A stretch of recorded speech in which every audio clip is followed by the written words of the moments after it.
अपना उद्देश्य जब भगवत प्राप्ति बन जाता है तो ज्यादा बुद्धि नहीं लड़ानी पड़ती, उससे फिर वही कर्म बनने लगते हैं जो प्रभु की प्रसन्नता का हेतु होते हैं, जो हृदय की शांति का हेतु होते हैं, जो हमें मोक्ष पदवी अर्थात द्वंद्वातीत अवस्था को प्रदान करने वाले होते हैं। और एक रहस्य की बात है कि जो भगवत प्रीत्यर्थ कर्म किए जाते हैं उनमें ये सामर्थ्य होती है कि वो आपके जो स्वार्थ और कामना वासना से अधर्म हुआ है उनको मिटा देंगे।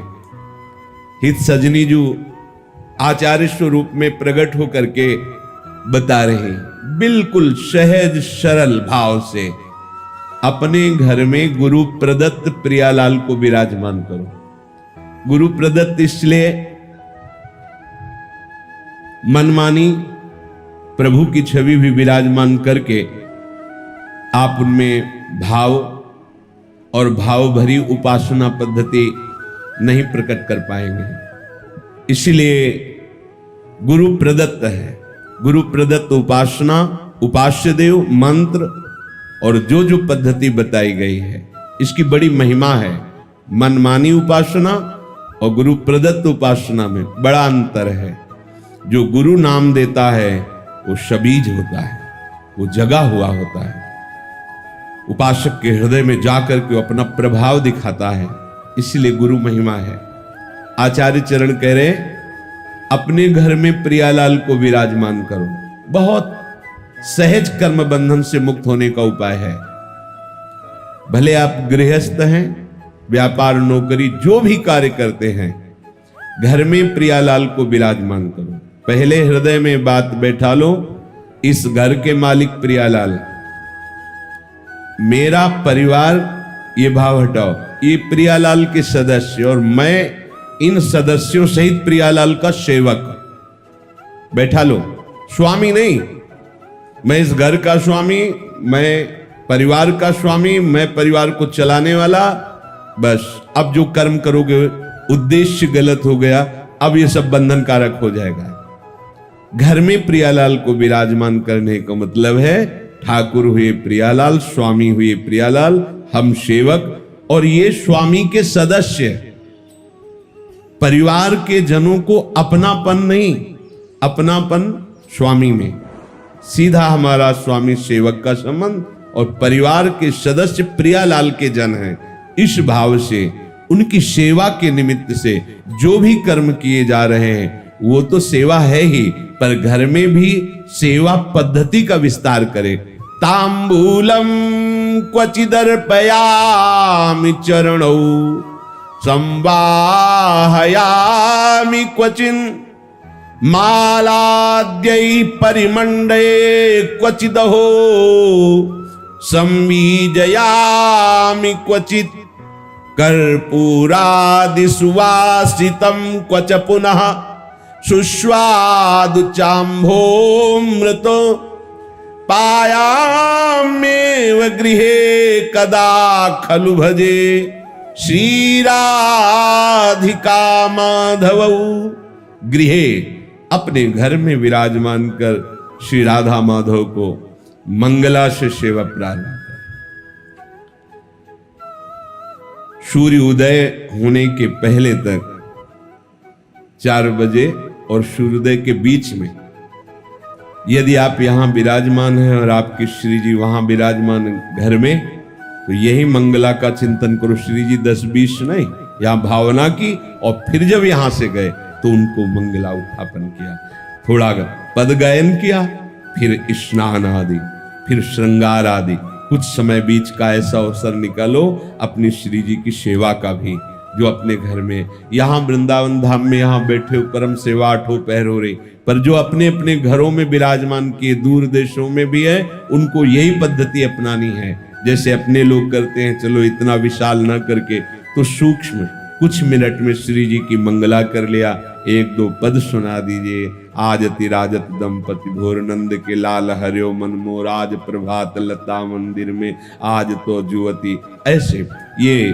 प्रातः कालीन सुरत प्रेम के रस भरे पद हैं, इनको सुनाए। फिर श्री जी को स्नान कराइए, जिससे नाम सेवा है, स्नान कराइए और सुंदर सुंदर चंदन घर्षण करके श्री जी की पत्रावली कीजिए, श्री जी को भोग पवाइए, श्री जी को तांबूल पवाइए, भोग लगा रहे, थोड़ी देर पंखा लेकर के ऐसे झल रहे, ऐसे दिनचर्या। जब श्री जी को शयन कराए उनके चरण दाब रहे। अगर 4 फूलों की व्यवस्था हो जाए तो ऐसे फूलों की पंखुड़ियां बिछा दी, नाम को विराजमान कर दिया, भावना किया, प्रिया प्रीतम शयन करे, उनके चरण चाप रहे।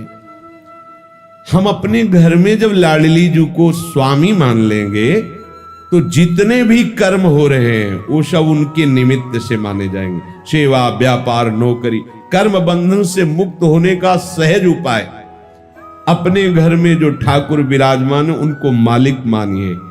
अगर आप नौकरी करते हैं तो महीने में जो पेमेंट आती है वो पहले उनके सामने रखिए, ये महीने भर की सेवा का। हाँ बिल्कुल, सुबह जाइए, शाम के आइए, प्रणाम कीजिए। इतनी देर आपकी सेवा के निमित्त से जो कर्म हुए, हे लाडली लाल आपके चरणों में समर्पित। प्रतिपल आप देखना, कोई भी विघ्न ऐसी उपासना करने वालों के यहां अपना अधिकार नहीं कर सकता। बुरा प्रारब्ध भी अधिकार नहीं जमा सकता, क्योंकि वो घर लाडली लाल का है। देखो पूरी लंका जल गई, विभीषण का घर झुलसा भी नहीं। क्यों? क्योंकि उसमें प्रभु का नाम विराजमान है। दीवालों में नाम अंकित किए हुए, उनमें प्रभु का भक्त रहता है। जहां नाम कीर्तन होता है, नाम कीर्तन का बड़ा प्रभाव है। सबको अपने घर में नाम कीर्तन करना चाहिए, बहुत मंगल होगा, बहुत मंगल। 10 मिनट ही सही, परिवार के 4 सदस्य बैठकर यदि नाम कीर्तन करोगे तो परिणाम देख लेना। हमारे जो वो कर्म हमें नष्ट करने के लिए तैयार बैठे हैं, उनको नाम कीर्तन रूपी महान कर्म नष्ट कर देगा। यदि हम अपनी केवल स्वार्थ बुद्धि से, इसमें बहुत सूक्ष्मता से देखा जाता है। जैसे गृहस्थ में अतिथि सत्कार, साधु सत्कार की बड़ी महिमा है, करना ही चाहिए।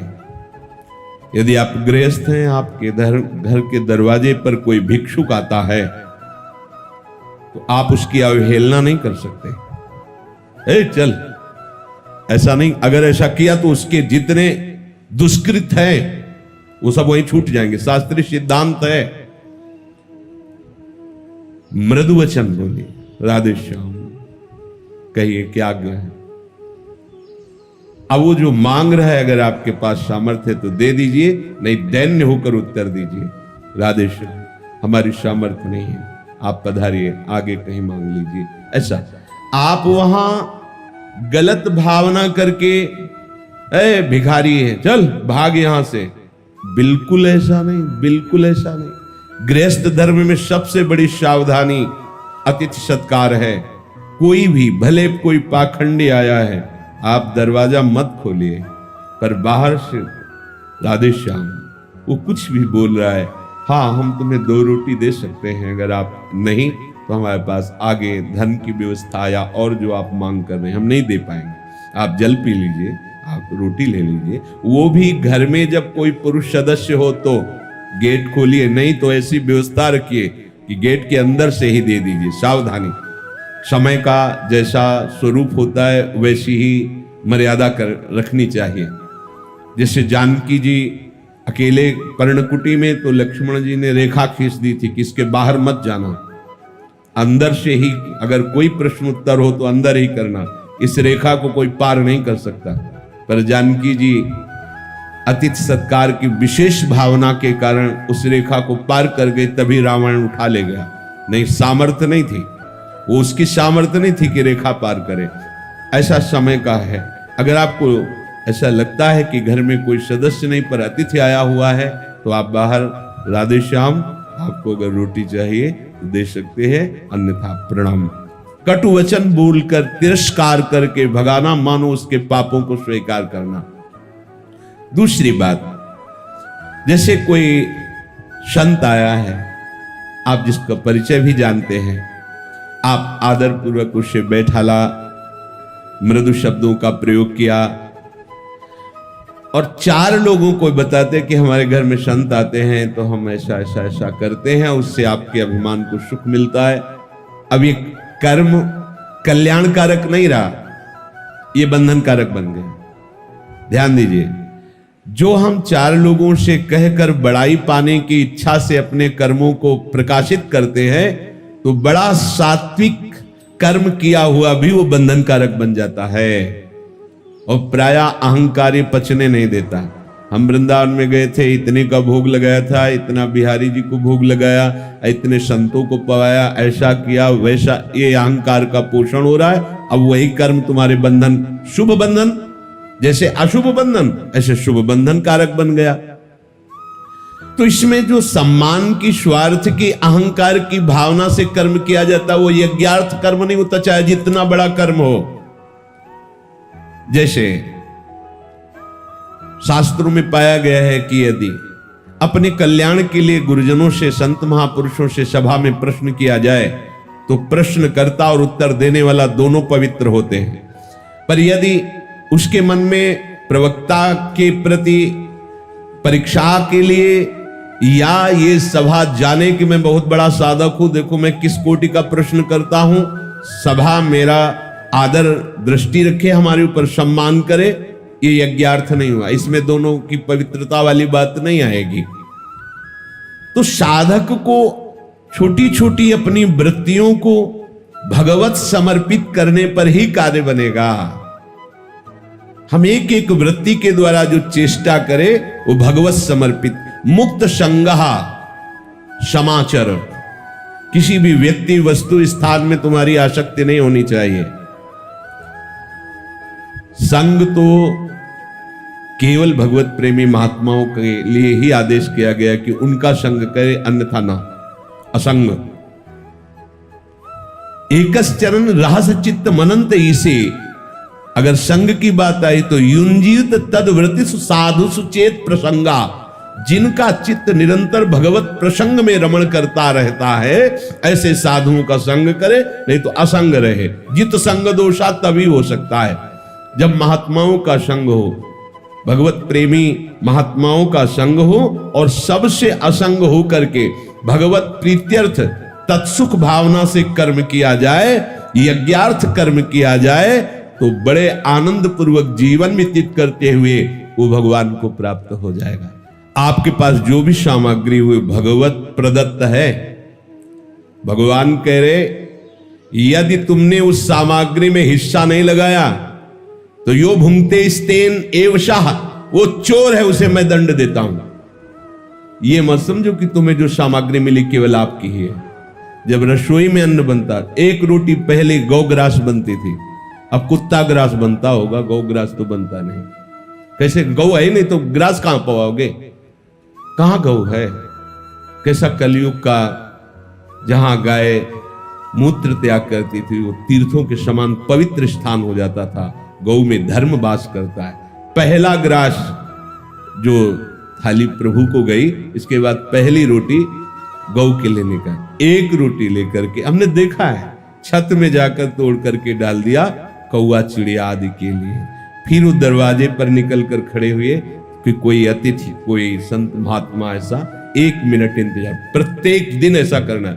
1 मिनट देखा कोई नहीं, फिर प्रणाम करके उसको प्रसाद को पाया। जो भी तुम्हारे पास संपत्ति है उसमें हिस्सा लगाना पड़ेगा। जैसे किसान आदमी, बड़ा पाप होता है किसानी में, बहुत से जीव मरते हैं, बहुत से कटते हैं जीव। देखा अब खुरपी से निकाल रहा है, कितने जीव ऐसे कट जाते हैं। केचुआ है, बड़े कई प्रकार के जीव होते हैं जो कट जाते हैं, वो सब अपराध, हिस्सा निकालना। जैसे कंडा है, चूल्हे पे लगाया और उसमें चींटी, लाखों चींटी उसमें अंदर बैठे और वो ध्यान नहीं दिया, वो सब जल गए। इसीलिए ये जो पहले पद्धति थी निष्पाप होने की, अब उसका कोई ध्यान ही नहीं, क्योंकि वो चूल्हा ही नहीं है, किसमें हवन करे? गैस का समय, गैस सिलेंडर का, तौल के आटा आया हुआ है, उसमें 4 रोटी बनाने की सामर्थ्य तो है नहीं। आजकल के नए बच्चे बच्चियां होटल का पसंद करते हैं, बना के भोग लगा के पाना पसंद नहीं करते हैं। हाँ, वो बैठे नौकरी से आए, भोजन लाए नहीं, आप फोन से कह दो तो होम डिलीवरी आ जाएगी घर में। सब धर्म कर्म चौपट होते चले जा रहे हैं। जो सामग्री को अपनी मांग करके भोगता है और उसे भगवत सेवा, गौ सेवा, अन्य सेवाओं में अर्पित नहीं करता है वो चोर है और चोर को दंड मिलता है।